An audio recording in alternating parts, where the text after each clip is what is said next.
100명의 흔한 지인보다 1명의 영원한 친구가 좋다. 그 친구가 꼭 사람일 필요도 없다. 이는 어느 90대 노인이 남겨주신 말씀입니다. 누군가는 나를 실망시켰던 사람들을 그냥 오래 알았다는 이유로 배신할 걸 알면서도 믿습니다. 반면 누군가는 10년이든 20년이든 몇 년을 알았어도 그 사람이 좀 쎄하고 이상하다 싶으면 단호하게 관계를 끊어냅니다.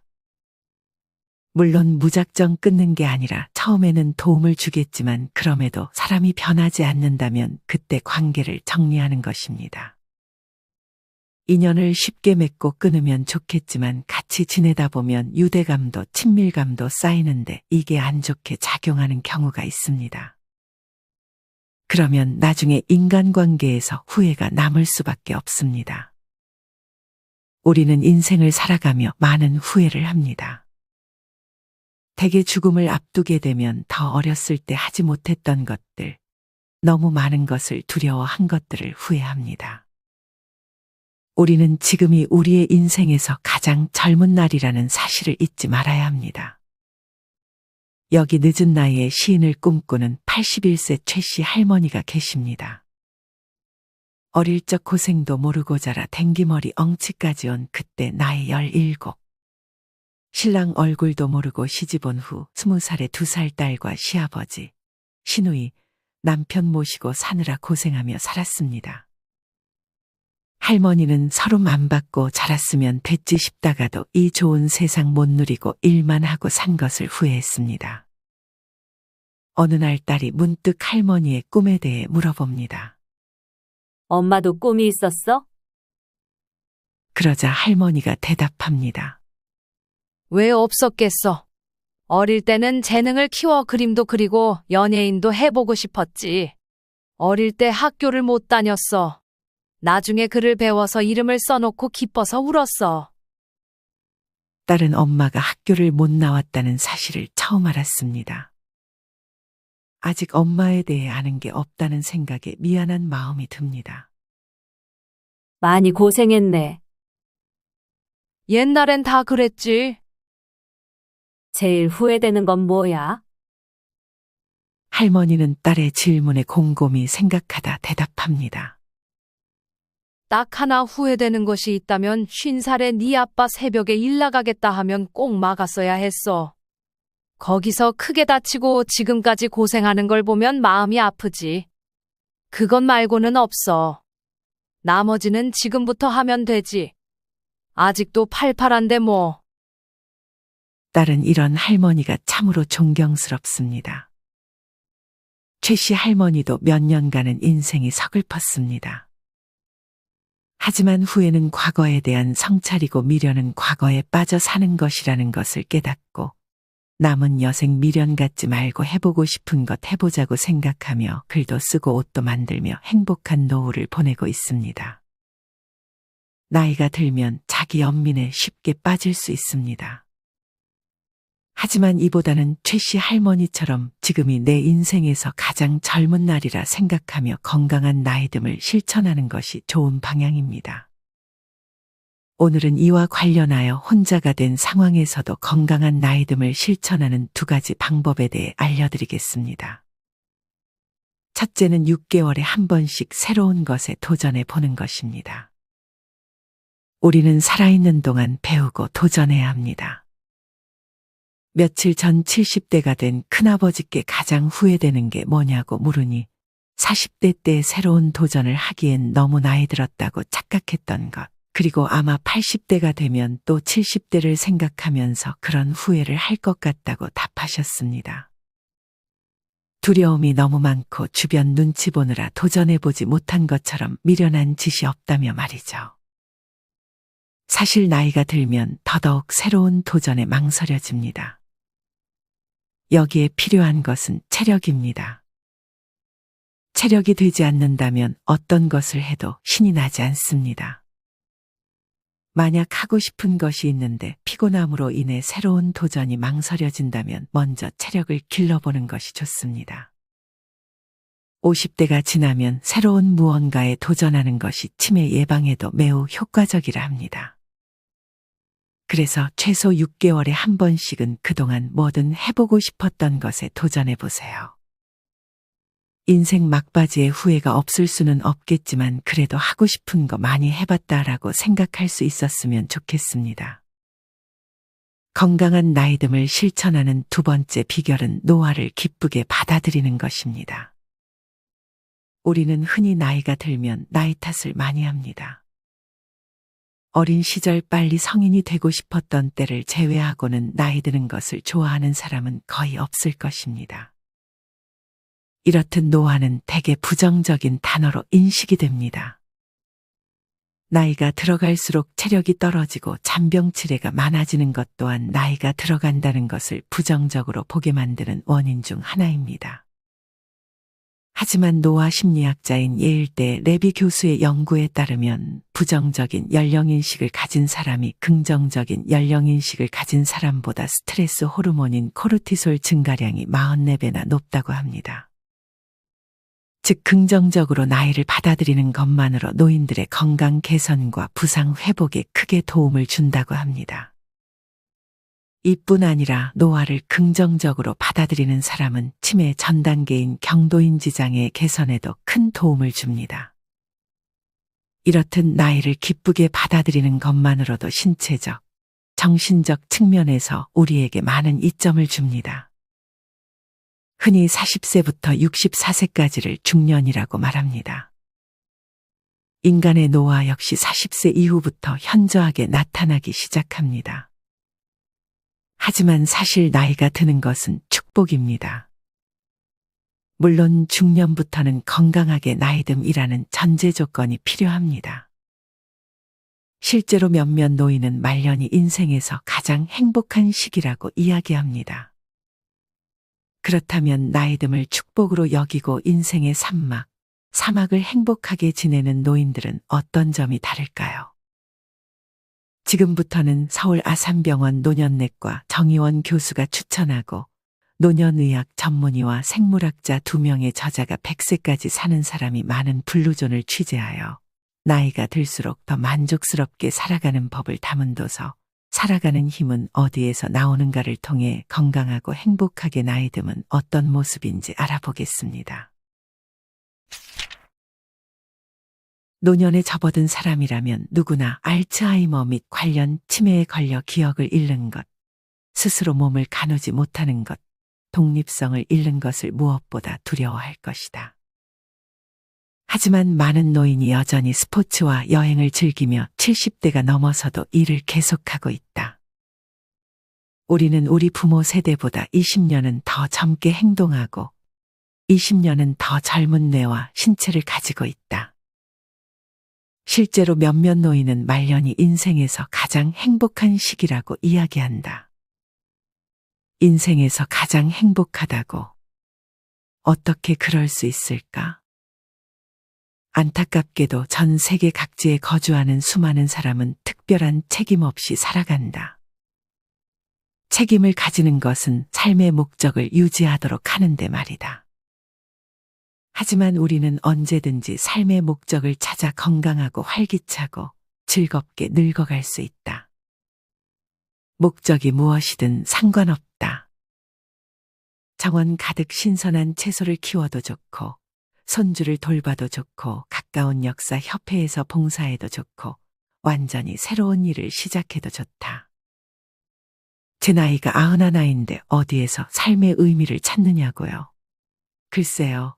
나이에 따라 삶의 의미가 변하는 것 같지는 않은데요. 은퇴요? 안 했어요. 할 생각도 없어요. 저는 일하는 게 좋아요.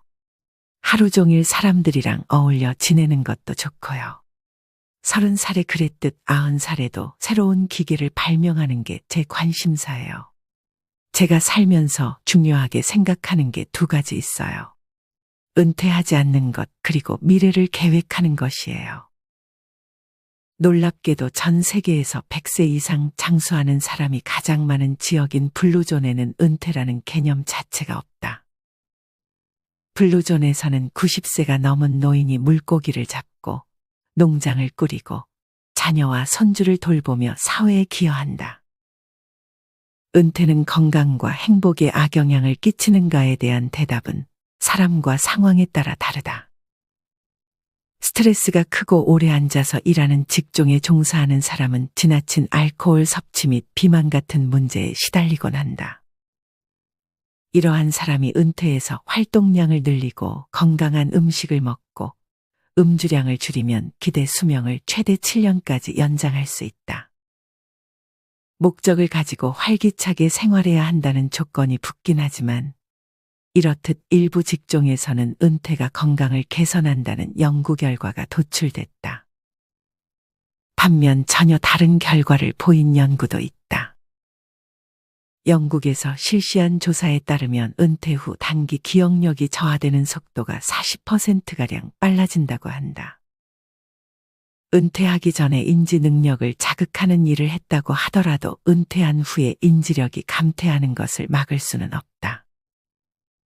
그뿐 아니라 은퇴한 후 6년이 지나면 목욕을 하고 옷을 입는 등 일상생활을 수행하는 능력이 5에서 16%까지 떨어진다는 연구 결과도 있다. 또 은퇴자의 만성질환 발생률이 5% 증가했으며 정신건강에 문제가 생길 확률 또한 6에서 9% 증가했다. 이는 신체 활동 및 사회적 상호작용의 감소에 따른 결과라고 추측된다. 실제로 은퇴한 후에도 배우자에게 사회적 지지를 받거나 신체 활동을 지속하거나 아르바이트 형식으로 일을 계속한 경우 은퇴로 인한 부정적 영향이 완화되는 양상이 관찰됐다. 더 심각한 자료도 있다. 한 연구에 따르면 은퇴한 사람이 심장마비나 뇌졸중에 걸릴 확률은 은퇴하지 않은 사람에 비해 40% 높다. 발병률 증가는 은퇴한 첫 해에 두드러지게 나타났으며 이후 점차 감소했다. 이런저런 이유를 종합했을 때 은퇴는 인생에서 스트레스가 가장 큰 사건 43개 중 10위에 올랐다. 은퇴 이후의 경제적 상황도 고려해야 한다. 40대 미국인 중 20%가 은퇴 저축을 갖고 있지 않으며 미국인의 절반은 은퇴 후 생활 수준을 유지할 수 없다. 영국인은 수입의 평균 20%를, 중국인은 평균 50%를 말년을 대비해 저축한다고 하니 나름 계획적으로 은퇴를 준비하는 나라도 있는 듯하다. 건강 등의 이유로 은퇴를 원한다면 젊을 때부터 미래를 준비해야 한다는 것을 명심할 필요가 있다. 사람이라면 대부분 인생을 살면서 한 번쯤은 죽음이 두려워지는 순간을 경험한다. 그중 하나는 길고 힘겨운 투병 생활로 가족에게 무거운 짐을 짊어지게 할까 두렵다이다. 이는 매우 합리적인 두려움이다. 불편한 몸으로 가족에게 큰 부담을 지우면서 오래도록 수명을 연장하고 싶은 사람은 없을 것이다. 치료 및 간병에 필요한 자금을 충분히 마련할 수 있도록 젊었을 때부터 미리 적절한 재무 계획을 세워놓으면 이 같은 두려움을 그나마 수월하게 이겨낼 수 있을 것이다. 나를 찾아온 환자 가운데는 한평생 한정된 자산을 모두 소비하고 여유가 없어 말년에 어려움을 겪는 경우가 덜어 있는데 검소하게 생계를 꾸려나가는 한편 노후 자금을 넉넉히 마련해 둔다면 늙어서 가족에게 짐이 될까 두려워하지는 않아도 될 것이다. 당신에게 필요한 자원을 사전에 검토해주는 사회복지사를 소개받을 수도 있을 것이다. 주어진 혜택을 제대로 확인해 보지도 않은 채 무작정 가족에게 기대거나 자원을 적절히 활용하지 못해 불안하게 죽음을 맞이하지 않도록 주의하라. 자연에는 치유력이 있다. 자연은 전 생애에 걸쳐 신체 건강과 정신 건강에 긍정적 영향을 미친다. 나이가 들수록 더욱 그렇다. 공원과 정원, 녹지 등 자연과 가까운 곳에서 살아가는 노인은 정신 건강이 개선되고 인지 능력이 향상됐을 뿐 아니라 통증이 감소하고 사회적 상호작용이 증가했다. 그리고 이는 모두 행복한 노년을 누리는데 매우 중요한 역할을 한다. 의사가 약을 먹는 대신 야외 활동을 늘리라는 처방을 내려도 놀랍지 않다. 걷고 자전거를 타고 정원을 가꾸고 공원 벤치에 앉아 자연을 만끽하라. 이 모든 활동은 몸과 마음을 건강하게 만든다. 자연을 가까이 하는 사람은 자신의 삶이 행복하고 만족스럽다고 응답했을 뿐 아니라 나이 들어가면서도 활력 있는 생활을 이어나갔다. 그렇다면 자연이 이런 반응을 이끌어내는 원리는 무엇일까?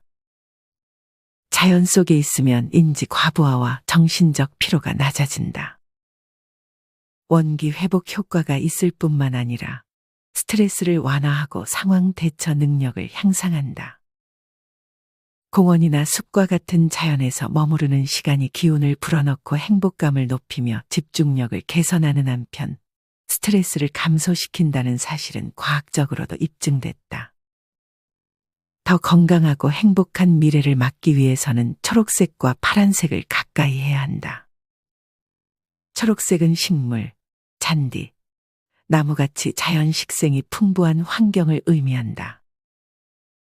자연 보호구역, 야초지, 도심 공원 등이 여기에 포함된다. 파란색은 해변, 호수, 강같이 물이 풍부한 환경을 의미한다. 뒷마당에 꾸며둔 텃밭 또한 자연과 함께하는 공간이 될 수 있다. 주택이든 아파트든 공용 화단이든 텃밭을 가꾸면 채소 섭취량이 늘어난다는 이점 또한 따라온다. 공간이 아무리 협소하다 해도 삶의 자연을 포함하는 것이 중요하다. 매일 야외 활동을 하기에는 너무 바쁘고 피곤하다며 변명하는 현대인이 많다. 어쩌면 당신 또한 그중 한 명일 것이다. 하지만 자연의 건강 개선 효과는 과학적으로 입증됐다. 자연이 주는 이점을 나열하자면 다음과 같다.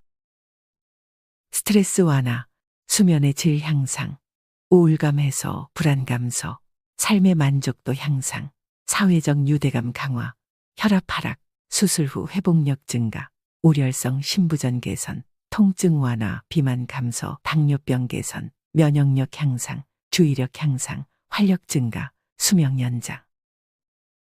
이렇게 보니 새삼 자연의 힘이 대단하다는 생각이 든다. 조금 더 자세히 이야기해 보겠다. 연구에 따르면 숲속에서 나무 사이를 산책하는 것은 건강에 좋다. 일본에서 처음 도입한 치료요법인 삼림욕은 오늘날 건강을 증진하고 행복지수를 높이고 창의력을 향상하고 우울증을 완화하기 위해 전 세계에서 폭넓게 시행된다.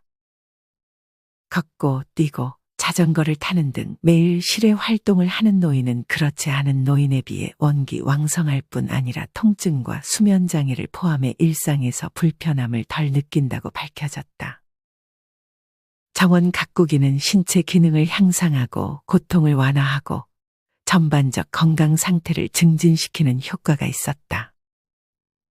그뿐 아니라 자연은 안정감을 선사하고 기분을 개선하고 스트레스 상황에 대처하는 능력을 향상시키는 등 정신 건강에도 긍정적 영향을 미쳤다. 녹지가 풍부한 환경에서 지내는 사람은 나이와 관계없이 건강이 개선되는 듯한 느낌을 받았다고 이야기했다. 자연을 가까이 하는 삶이 스트레스를 완화한다는 사실은 전 연령과 문화에 걸쳐 입증된 바 있다. 일주일에 적어도 한 번 야외에서 신체 활동을 하는 사람은 그렇지 않은 사람에 비해 정신 건강이 악화될 확률이 절반에 그쳤다. 활동 횟수가 추가될수록 위험은 6%씩 추가로 감소했다. 심지어 자연을 보는 것만으로도 건강이 회복되는 결과가 나타났다. 요양시설 거주자는 창밖으로 식물이 자라고 계절이 변하고 꽃이 피고 새와 동물이 움직이는 모습을 관찰하면서 기쁨을 얻었다. 자연을 느낄 수 있는 기회는 삶의 만족도를 높이는 데 중요한 역할을 한다. 어떤 주거 형태를 선택하든 자연 속에서 보내는 시간은 행복한 삶을 영위하는 데 없어서는 안 된다. 자연은 스트레스, 동요, 불안, 분노, 우울을 완화한다. 정원에 앉아 휴식을 취해도 좋고 작은 텃밭을 꾸며도 좋고 꽃을 심어도 좋고 새에게 먹이를 줘도 좋다. 정원이나 숲을 보는 것만으로도 정신 건강을 회복하고 기분을 환기하고 스트레스를 완화하고 인지 기능을 향상할 수 있다. 아이들과 함께 즐긴다면 긍정적인 세대 간 경험을 창출한다는 효과도 있다. 평생 자연과 가까이 지낸 사람은 건강에 문제가 생겨도 노년을 낙관적으로 보낼 수 있다는 흥미로운 연구 결과가 있다. 유소년기와 중년기의 자연에 대한 좋은 기억을 쌓아두면 나이 들며 경험하는 상실의 아픔과 노화로 인한 제약에 잘 대처할 수 있다. 자연에서 보내는 시간은 나이 또는 상황에 관계없이 전생에 걸쳐 회복력을 증진할 뿐 아니라 신체 건강과 정신 건강을 개선하고 장기적으로 행복감을 향상한다. 그러니 겉옷을 걸치고 운동화를 신고 지팡이를 들고 밖으로 나가라. 긍정적인 태도는 인생을 살면서 맞닥뜨리는 피할 수 없는 스트레스 상황으로부터 회복하는 능력을 기르는 데 도움을 준다. 스스로 긍정적 감정을 이끌어내는 방법을 익힌다면 더 건강해지고 회복력이 강해질 뿐 아니라 타인은 물론 주변 세상과 더욱 돈독하게 연결된 삶을 살 수 있을 것이다. 우리는 어떤 상황에서도 희망을 잃어서는 안 된다. 게다가 긍정적인 태도는 잘 늙어가는데 엄청난 영향을 미친다. 노화를 어떻게 받아들이는지가 노화 자체보다 중요하다. 그리고 우리는 노화를 대하는 태도를 스스로 결정할 수 있다. 앞서 말했듯 노인 차별에서 벗어나 긍정적 관점으로 노화를 바라보는 것만으로 수명이 7.5년까지 길어진다. 강한 신념과 믿음이 수명을 연장하고 행복을 증폭한다는 것은 연구로도 밝혀진 사실이다. 지금까지 둬서 살아가는 힘은 어디서 나오는가와 함께 노년의 나이듦에 대한 태도에 대해 배웠습니다. 누구든 나이듦이라는 것을 피할 수는 없습니다. 그렇다면 우리는 조금 더 현명한 나이듦에 대한 고민이 필요하지 않을까요? 이 책과 함께 우리는 한 번쯤 시간을 내 내가 지금 현명하게 나이 들어 가고 있는지 고민해 보셨으면 좋겠습니다. 이상으로 오늘의 영상을 마치겠습니다. 우리 모든 구독자분들의 행복한 여생을 응원합니다. 다음에 더 좋은 내용으로 찾아뵙겠습니다. 감사합니다.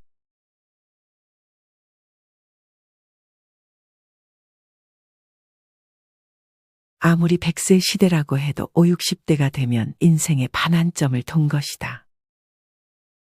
인생의 반환점을 돌았다면 모든 면에서 자신에 대해 재정비의 시간들을 가져야 한다.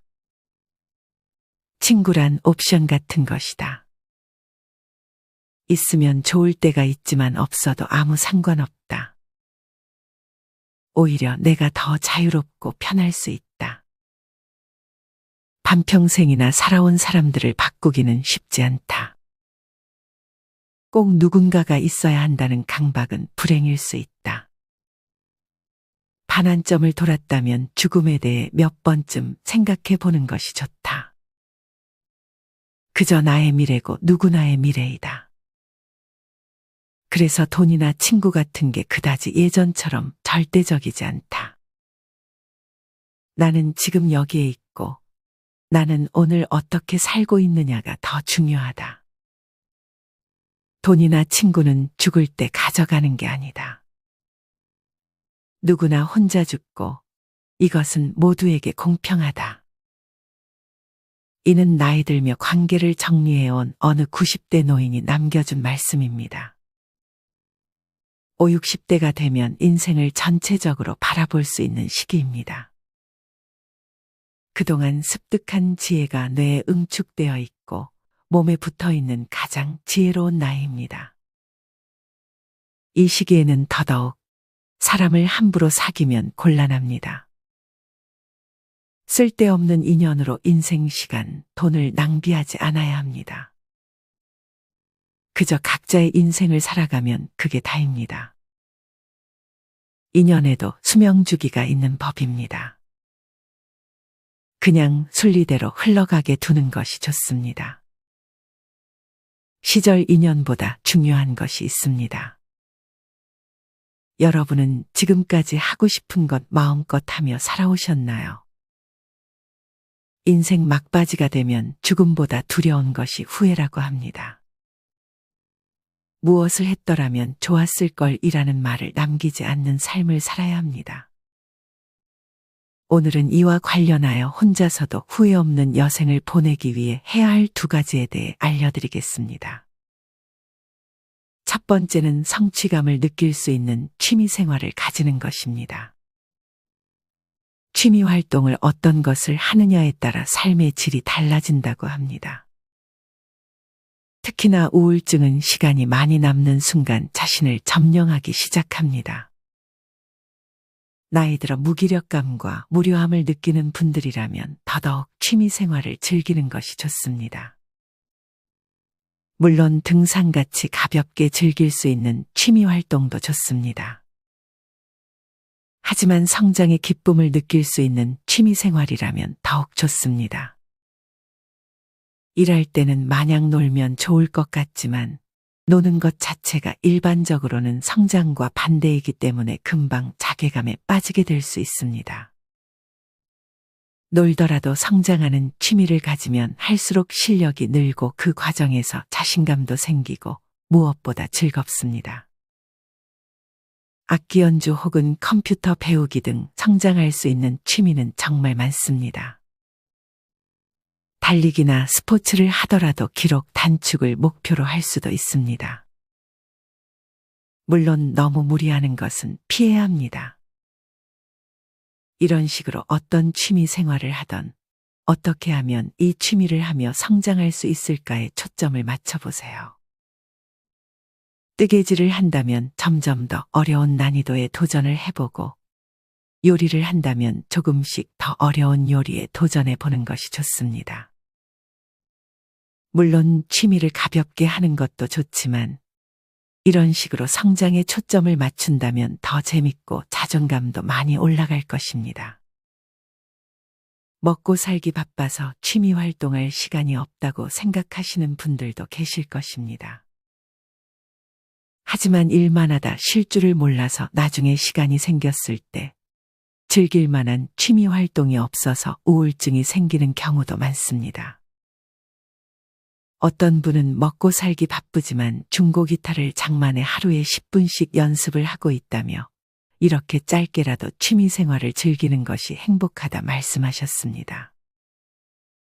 이것만 해결되면 해야지라는 생각보다 해보고 싶었던 취미가 있다면 제일 돈 안 들고 짧게라도 할 수 있는 취미를 시작해 하루하루 성취감을 느껴보셨으면 좋겠습니다.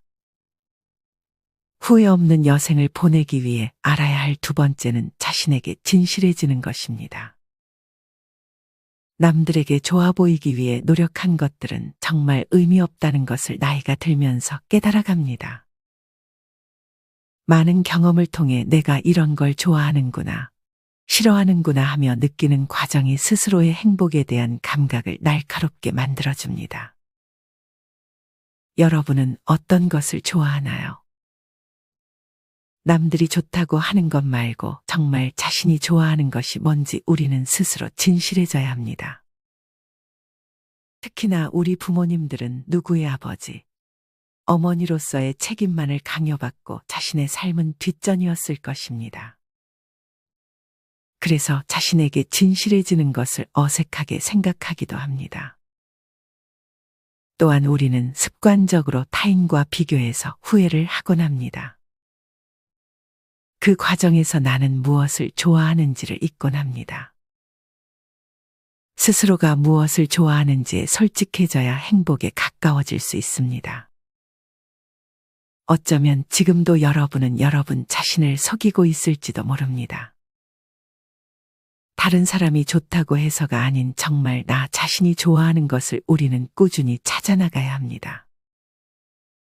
이와 같은 깨달음을 우리는 살면서 자주 놓치곤 합니다. 비극적인 것은 이런 중요한 깨달음은 대개 죽기 전에야 알게 되는 경우가 많다는 것입니다. 이 밖에도 일상에 치여 우리가 놓칠 수 있는 중요한 깨달음들이 있습니다. 지금부터는 도서 너무 쉬워 놓쳐버린 삶의 5가지 비밀을 통해 너무 쉽지만 놓쳐선 안 될 삶의 지혜를 알려드리겠습니다. 왜 어떤 이들은 삶의 의미를 발견하고 행복하게 죽는 반면 어떤 이들은 그렇지 못한 걸까? 행복을 발견하고 지혜롭게 사는 사람들이 간직한 비밀은 무엇일까? 가치 있는 사람으로 사는데 정말로 중요한 것은 무엇일까? 지혜롭게 살려면 우선 삶의 2가지 기본적인 진실을 알아야 한다. 첫째는 우리에게 주어진 시간이 제한되어 있고 얼마가 남아있는지도 알 수 없다는 점이다. 우리 앞에 100년이 남았는지 30년이 남았는지 누구도 알 수 없다.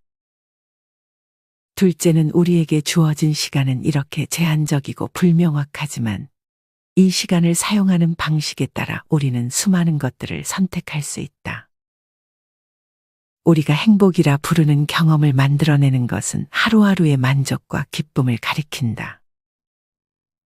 하루가 저물 무렵, 우리의 삶이 막을 내릴 무렵 기분 좋은 피곤을 느끼고 싶은 것이다. 우리가 원하는 것은 바로 이것이다. 하지만 행복만으로는 충분하지 않다. 우리는 삶의 의미도 발견하고 싶어 한다. 행복이 하루하루 만족과 기쁨을 경험하는 것과 연관되어 있다면 의미는 삶의 목적이 있다는 느낌과 관련된 것이다. 대부분의 사람들은 비틀비틀 삶의 길을 걸어간다. 길을 가면서 배움을 얻고 종국에는 진정으로 중요한 것을 발견한다. 하지만 나이가 들어서야 삶의 대부분을 지나온 후에야 너무 늦어서 깨달은 것들을 실행할 수도 없을 때에야 비로소 지혜를 얻곤 한다. 더 많은 시간이 흐르기 전에 행복하고 의미 있는 사람의 비밀들을 발견할 수 있다면 얼마나 좋을까? 젊음은 놀라운 것이다. 젊은이들이 이것을 낭비하는 것은 안타까운 일이다. 사는 방법을 터득하는데 평생이 거의 다 걸리며 진정으로 중요한 것을 깨달을 즈음이 되면 삶이 끝나는 경우가 흔하다는 의미이기도 하다. 우리는 너무 바빠서 자기 영혼의 목소리에 귀 기울일 시간을 거의 내지 못한다. 아내가 뇌졸중을 일으키기 전에는 우리 부부도 그랬다. 일하랴, 아이 키우랴 달력은 언제나 할 일들로 꽉 차 있었다. 당시에는 이런 생활이 별로 부산하게 여겨지지도 않았다.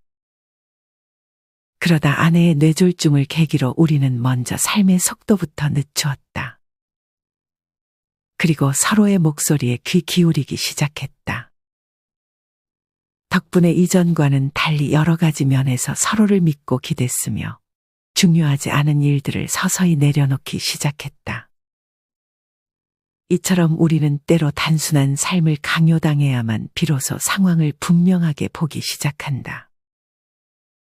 삶에서 가장 큰 비극은 물고기를 잡는데 평생을 바쳤는데 그 물고기가 자신이 찾던 물고기가 아님을 발견하는 것이다. 가슴이 시키는 대로 살아라. 어른들의 이야기에는 반복적으로 등장하는 말과 생각들이 있었다. 예를 들어 그들은 한결같이 이런 말을 했다. 당신의 가슴이 시키는 대로 해야 합니다. 자기 자신에게 진실해야 돼요. 자신이 어떤 사람이고 이곳에 존재하는 이유가 무엇인지 알아야 합니다. 자신에게 중요한 것이 무엇인지는 깨달아야 합니다. 의미 있게 살다가 행복하게 죽는 이들이 우리 대부분의 사람들과 다른 점은 자신이 원하던 삶을 살고 있으며 가슴의 소리를 따르고 있는지를 끊임없이 스스로에게 물어본다는 것이다. 가슴이 시키는 대로 하고 자신에게 진실하려면 먼저 깨어 있어야 한다.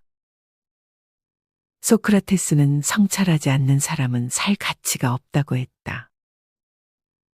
자신의 삶이 정도를 가고 있는지 끊임없이 성찰하지 않으면 결국 다른 누군가의 삶을 살게 될 위험성이 크다는 말이다.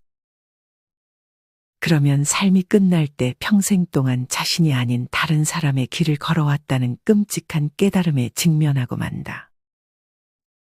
누구에게나 자신에게 가장 잘 맞는 길이 있으며 이 길을 따르면 행복을 찾을 수 있다.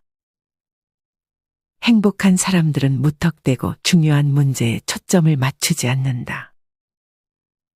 스스로에게 정말 중요한 문제에 초점을 맞추고 있는지 질문을 던진다. 자신에게 가장 먼저 물어봐야 할 것은 나는 지금 나 자신에게 진실한 삶을 살고 있는가이다. 가슴이 이끄는 대로 사는 데는 용기가 필요하다. 자신의 가슴이 이끄는 대로 살려면 다른 목소리들을 잠재울 수 있어야 한다. 이 목소리들은 우리가 그들의 꿈대로 살기를 바란다. 자신에게 충실한 사람이 되기 위해서 해야 할 일들 가운데 하나는 가슴의 목소리에 진심으로 귀 기울이는 훈련을 하는 것이다. 따로 시간을 정해서 중요한 질문들을 던져보아야 한다. 타인들에게 진정으로 지혜로운 사람이라고 인정받은 이들이 공통적으로 했던 일도 바로 이것이었다. 이들은 정기적으로 시간을 내서 자신의 삶을 뒤돌아보았다. 후회를 남기지 말라. 우리는 결코 삶에서 완벽한 성공을 보장받을 수 없다. 사랑에도 언제나 거부의 위험성이 있으며 꿈을 쫓아도 실패할 가능성이 늘 존재한다. 그렇다고 아무것도 시도하지 않으면 주어지는 건 실패뿐이다. 두려움으로 인해 위험을 피할 때마다 우리는 진정한 자기로부터 점점 멀어진다. 원하는 방향으로 나아가기를 포기하는 건 후회의 씨앗을 심는 짓이다. 생의 마지막에 가장 피하고 싶은 것은 무엇일까? 모든 사람들이 가장 두려워하는 한 가지가 있다면 아마 후회일 것이다. 우리가 가장 두려워하는 것은 죽음이 아니다. 삶을 충만하게 살고 하고자 했던 일을 충분히 이루었을 때는 편안하게 죽음을 맞이할 수 있다. 생을 마감하면서 가장 피하고 싶은 것은 무엇을 했더라면 좋았을 것을 하는 말을 남기게 되는 것이다. 후회를 남기지 않으려면 용기를 가져야 한다. 자신이 두려워하는 것으로부터 도망치기보다 원하는 것을 향해 앞으로 나아가야 한다.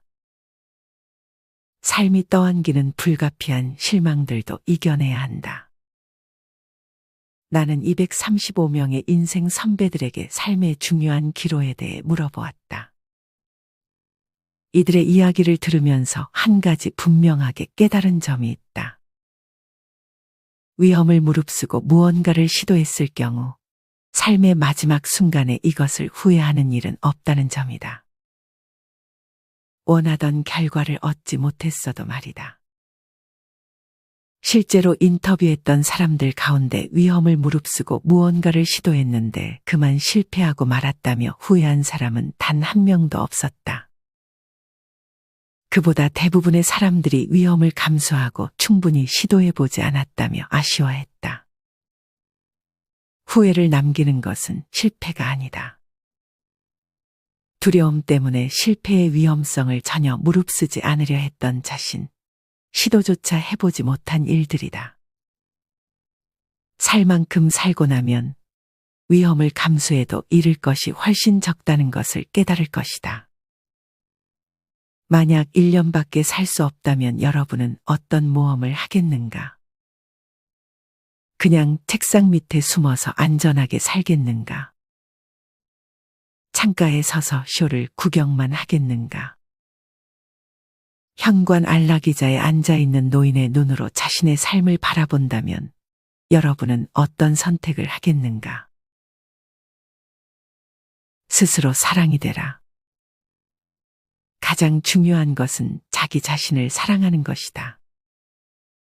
자신을 가치 있는 사람으로 여기지 않으면 행복을 발견할 수 없다. 자기를 사랑해야만 영혼이 건강할 수 있다는 말이다. 타인에게 사랑받을 수 없다면 나 자신이 사랑 자체가 되면 된다. 설명하기 힘들지만 타인들이 나를 사랑하는 문제는 내 마음대로 어떻게 할 수 없어도 내가 사랑으로 충만한 사람이 되느냐 안 되느냐는 내 뜻대로 할 수 있다. 사랑을 구하기보다 나 스스로 사랑이 되기로 결심한 순간 커다란 변화가 일어난다.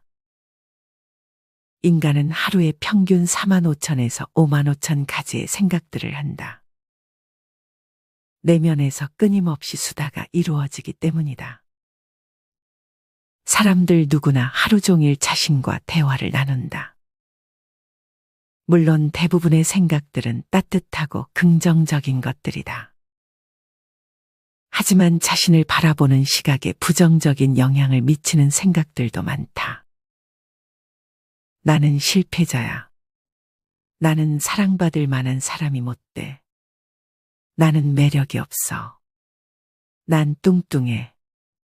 난 좋은 부모가 아니야. 나는 좋은 사람이 아니야. 이런 생각들은 자신에 대한 사랑을 훼손한다. 지금 이 순간을 살아라. 과거는 이미 지나간 것이므로 우리 뒤에 있다. 어떤 일이 일어났듯 이것을 바꿀 힘이 우리에겐 없다. 하지만 미래를 바꿀 힘은 확실하게 갖고 있지 않은가. 천만의 말씀이다. 현재의 순간 속에서는 미래에 대해서도 아무 영향을 미칠 수 없다. 그런데도 우리는 미래를 걱정하느라 많은 시간을 허비한다. 이런 걱정이 불러오는 결과는 오로지 하나뿐이다. 걱정은 결코 내일의 슬픔을 씻어주지 않는다. 언제나 현재의 기쁨을 앗아갈 뿐이다. 행복한 사람들은 살아있음에 크게 감사하고 단 하루도 감사하는 마음 없이 허투루 흘려보내지 않았다.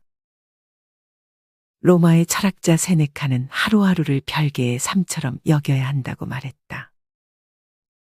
하루하루는 목적지를 향한 단계가 아니라 그 자체로 목적지다. 하루 더 살아있게 된 것을 커다란 선물로 느낄 줄 알아야만 지금 이 순간을 살 수 있다. 단 한 번뿐인 하루를 낭비하지 않아야만, 과거나 미래를 사는 식으로 이 하루를 망치지 말아야만 지금 이 순간을 살 수 있다. 그러려면 먼저 삶을 계획하지 말고 현재의 삶을 살아야 한다. 깨어있지 않으면 행복을 가져다 줄 것 같은 것들을 바라보면서 영원히 삶을 견디기만 하게 될 수도 있다. 어떤 조건이 충족되면 혹은 어느 때가 되면 행복할 것이라고 끊임없이 자신에게 최면을 걸면서 말이다. 그렇다고 아직 성취하거나 경험하지 못한 것들을 계획하거나 갈망하지 말라는 말은 아니다. 지금 여기의 순간 속에 살면 언제든 행복을 발견할 수 있다는 의미다. 이 점에서 내 강아지 몰리는 나의 가장 훌륭한 스승들 가운데 하나다. 여행 중에 아닐 때면 나는 매일 몰리와 함께 동네 뒷산을 오른다. 약 40분 동안 곧장 산을 올랐다가 다시 내려오는 것이다. 몇 해 동안 이렇게 산행을 하고 난 후 흥미로운 사실을 발견했다. 몰리가 나보다도 더 이 산행을 즐긴다는 점이었다. 내게 이 산행의 목적은 그냥 산 꼭대기까지 올라갔다가 다시 내려오는 것이었다. 산행은 만끽이 아닌 완수의 대상이었던 것이다. 나는 산행 자체를 의미 있는 행위로 보지 않고 더 오래 살기 위한 운동의 하나로 보고 있었다. 하지만 몰리는 산행 자체를 즐겼다. 다른 개를 만나면 멈춰서 인사도 나누고 무언가 흥미로운 것을 발견하면 충분히 그것을 탐색하고 장미 향기도 음미했다. 이로 인해 나는 목적지를 향해 기계적으로 발걸음을 옮기면서 내내 이리 와 얼른 가자 하고 몰리를 재촉해야만 했다. 몰리는 순간을 사는 반면 나는 매 순간을 단순히 겪어내기만 하고 있었던 것이다.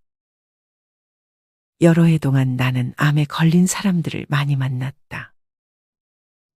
이들이 공통적으로 한 말 가운데 하나는 암 선고를 받은 후에 두 가지를 경험했다는 것이었다. 하나는 시간이 쏜살같이 지나간다는 것이었다. 반면에 시간이 아주 느리게 흘러간다고도 했다. 갑자기 하루하루 모든 순간이 소중하게 여겨지면서 매 순간을 더욱 충만하게 살게 되었기 때문이다. 어느 것도 단순히 겪어내야 할 대상으로 보지 않고 하루도 하찮게 흘려보내지 않게 된 것이다. 몇몇 암 환자들이 암을 선물이라고 말한 것은 이 때문이었다. 사람은 살아온 대로 죽는다. 지혜롭게 살면 죽음을 두려워하지 않게 되고 진정으로 충만한 삶을 살았다고 느끼는 이들은 평화롭게 죽음을 맞이한다. 죽음을 두려워하게 하는 것은 충만한 삶을 살지 못했다는 후회다. 하지만 지혜로운 사람은 언제나 죽음의 그림자 속에서 살아가리라는 것도 안다. 죽음의 존재를 인식하면 지금이야말로 살아야 할 시간이라는 점을 되새기게 된다. 실천하기에 늦은 때란 없다. 이제까지 자신이 살아온 삶을 판단하지 말고 앞으로도 계속될 삶과 화해해야 한다. 어떤 실수를 했건 얼마나 많은 후회들이 과거를 휘덮고 있건 오늘 새로운 나무를 심어야 한다. 지금까지 둬서 너무 쉬워 놓쳐버린 삶의 5가지 비밀을 통해 후회 없는 인생을 살기 위해 놓쳐선 안 될 지혜에 대해 알려드렸습니다. 저도 이 도서를 읽으며 평소 인지는 하고 있었지만 잘 실천하지 못했던 것들을 다시 성찰하는 시간을 가지며 아는 것과 실천하는 것은 정말 다르다는 생각이 들었습니다. 뻔해 보이는 말이라도 실천을 하지 못한다면 그것은 나의 것이 아닙니다. 여러분은 어떠신가요? 오늘의 영상과 이 책을 통해 정말 쉽고 뻔하지만 삶을 살아가며 놓치는 것들에 대해 성찰해보는 시간을 가져보셨으면 좋겠습니다. 이상으로 오늘의 영상을 마치겠습니다. 우리 모든 구독자분들의 행복한 여생을 응원합니다. 다음에 더 좋은 내용으로 찾아뵙겠습니다. 감사합니다.